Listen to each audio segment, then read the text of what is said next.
বন্ধুরা ভাবতে কিন্তু প্রচুর অবাক লাগে, আজকে আমাদের মধ্যে এত বড় একটা গায়ক নেই। জুবেনদা আজকে আমাদের মধ্যে নেই, কিন্তু তার থেকে বড় অবাস্তব কথা হলো জানেন, যে আমাদের মধ্যে অনেকেই এমন আছেন যারা শুধু গান কিন্তু শোনেন, কিন্তু তারা এখনো ভাবেন যে গানটা হয়তো নিশ্চয়ই যে রিয়েল হিরো যে আছে সিনেমাতে তারাই হয়তো গাইছে, কিন্তু একটুও জানার চেষ্টা করে না যে এই গানটা যে হিট করার পেছনে কাদের হাত আছে। লিরিক্সটা কে লিখেছে, সিঙ্গারটা কে, মিউজিক ডাইরেক্টরটা কে, কতগুলো লোকের পরিশ্রম এটার মধ্যে জড়িয়ে থাকে, তবে তারপরে একটা হিট গান তৈরি হয়। সেটা কিন্তু সবাই গুরুত্ব দিয়ে কিন্তু ভাবে না, কিন্তু আজ জুবেনদা আমাদের মধ্যে নেই। আমি তো প্রচণ্ড মিস করছি, কারণ আমি মিউজিক লাভার। আর আমি জবের থেকে খবরটা শুনেছি সেদিন থেকে শুধু আমি জুবেনদাকে মিস করি, আমি ওনার গান শুনছি সবসময়।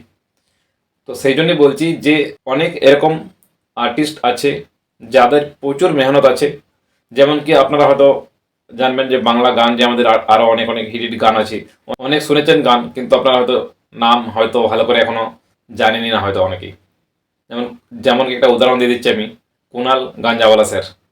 কুনাল গাঞ্জাওয়ালা স্যার, যিনি বলিউড কাঁপিয়ে মার্ডার এর হিট গান দিয়েছিল ভিগে হট তেরে, তো সেই সিঙ্গারটা যে বাংলাতেও যে প্রচুর হিট গান দিয়েছে, তো সেটা হয়তো অনেকেই এখনো জানে না।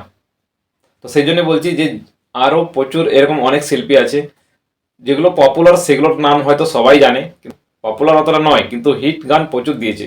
সেই জন্যই আজকে আমি এই কথাগুলো বলছি।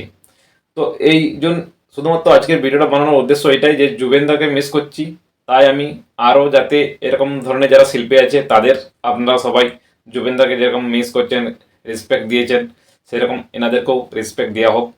সেই জন্যেই আমি আজকে ভিডিওটা বানাচ্ছি। তো এরকম প্রচুর শিল্পী আছে যে লিরিক্স লিখছে, যিনি মিউজিক দিচ্ছেন, মিউজিক ডাইরেক্টর, ওনাদের কথাও কিন্তু ভাবা উচিত আমাদের।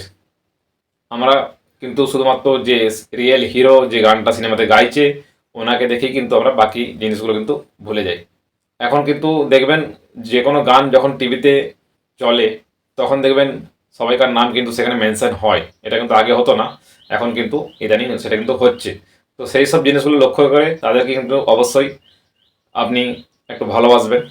ভিডিওটা বানানোর উদ্দেশ্য শুধুমাত্র এইটুকুই ছিল যে প্রচুর এরকম আর্টিস্ট আছে যাদের ভালো করে জানুন আপনি আগে, যাদেরকে যাতে এরকমভাবে হঠাৎ যদি কেউ কোনোদিনও দুর্ঘটনা অবস্থায় মারা যায় তো আপনি মিস করবেন, আর আপনি হয়তো তখন ভাববেন যে প্রচুর হিট গান গেয়েছে অথচ আমি না নামটাই জানলাম না। অনেক ভিডিওতে আমি দেখলাম এরকম কমেন্ট করেছে যে কে ছিল, কি গান গেয়েছে, কোনোদিনও শুনিনি এরকম। আরে ভাই, জুবেনদা 38,000-এরও বেশি গান গেয়েছে 40টা ল্যাঙ্গুয়েজে। ওনার মতো শিল্পী খুব কমই আছে। যদি আপনি এটা না জেনে থাকেন সেটা আপনার দোষ। যদি আপনার কোনো নলেজ নেই এইসব সম্বন্ধে তাহলে আপনি মিউজিক লাভার নন, সেই জন্যই আপনার নলেজ নেই।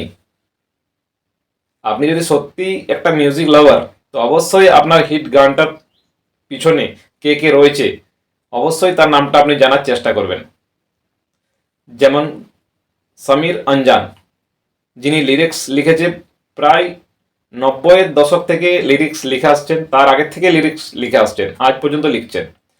প্রচুর হিট গান বলিউডে দিয়েছে, কিন্তু সবাই হয়তো এখন ওনার নামটাই ভালো করে জানে না বা চিনে না। একটু ভালো করে তাদেরকে রেসপেক্ট দিন। যদি আপনি সত্যি মিউজিক লাভার হয়ে থাকেন তাহলে কিন্তু অবশ্যই ভিডিওটা লাইক করে চ্যানেলটা সাবস্ক্রাইব করবেন। এই জন্য আজকে ভিডিওটা বানাচ্ছিলাম। ভিডিও যদি ভালো লাগে বন্ধুরা চ্যানেলটা সাবস্ক্রাইব করে বেল আইকনটা দাবাতে কিন্তু বলবেন না। ভিডিওটা দেখার জন্য অনেক অনেক ধন্যবাদ।